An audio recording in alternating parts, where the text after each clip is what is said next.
Hello బిజియర్స్, నేను వరుణ్ గారు అబ్బాయి. ఈరోజు మా హాస్టల్‌లో పెట్టిన ఫుడ్ ఏంటో వచ్చేయండి. సో, ఫస్ట్ స్టెప్‌కి రోటీ అండ్ దాంతో పాటు బనానా అండ్ దాంతో పాటు టమాటా పలావ్ అనమాట. ఈరోజైతే చికెన్ కర్రీ ఉంటుంది. కానీ పక్కన చూస్తే ఇంకా టమాటా పప్పు, ఇంకా దాంతో పాటు బెండకాయ కర్రీ కూడా కనిపించింది. అందుకని చెప్పి మళ్ళీ వైట్ రైస్ కూడా పెట్టించుకున్నాను. అండ్ ఇంకా ఇందులో వచ్చేటప్పటికి పప్పు సెల్ఫ్ సర్వీస్ ఉందనమాట. ఈరోజైతే జూనియర్స్ మెస్‌కి వచ్చాం మేము. అంటే మాకు సీనియర్స్‌కి ఒక మెస్, జూనియర్స్‌కి ఒక మెస్ ఉంటుందనమాట. సర్లే జూనియర్స్ మెస్‌కి వెళ్ళాలి కదా అని చెప్పి ఈరోజు వచ్చాం. అండ్ అలాగే దాంతో పాటు బెండకాయ కర్రీ అనమాట. ఇంకా ఇదే వచ్చేటప్పటికి మన last and final star item అదే చికెన్ కర్రీ అండి. కలర్ చూసి ఏమి టెన్షన్ పడకండి. ఇది వచ్చేసేటప్పటికి నార్త్ స్టైల్‌లో చేసేటువంటి చికెన్ కర్రీ అనమాట. అంటే ఫుల్ బిర్యానీ మసాలా టేస్ట్ ఉంటుంది దీనికి. ఒకలాంటి టేస్ట్.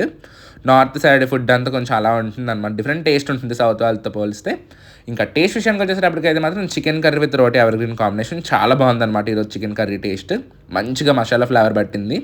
బాగుంది ఈరోజు చికెన్ కర్రీ టేస్ట్. అండ్ అలాగే దాంతోపాటు ఇంకా వెజ్ ఉంటే చాలు నాకు. టమాటా పప్పు బాగుంది, టమాటా పప్పు కూడా టేస్ట్. అండ్ అలాగే బెండకాయ కర్రీ టేస్ట్ కూడా బాగుంది ఈరోజు. ఇంకా ఈ రోజుకైతే తిందానండి. మరి నెక్స్ట్ కలుద్దాం. అంతవరకు బాయ్. Subscribe for more. వెళ్ళే ముందు వీడియోకి లైక్ చేసేయండి.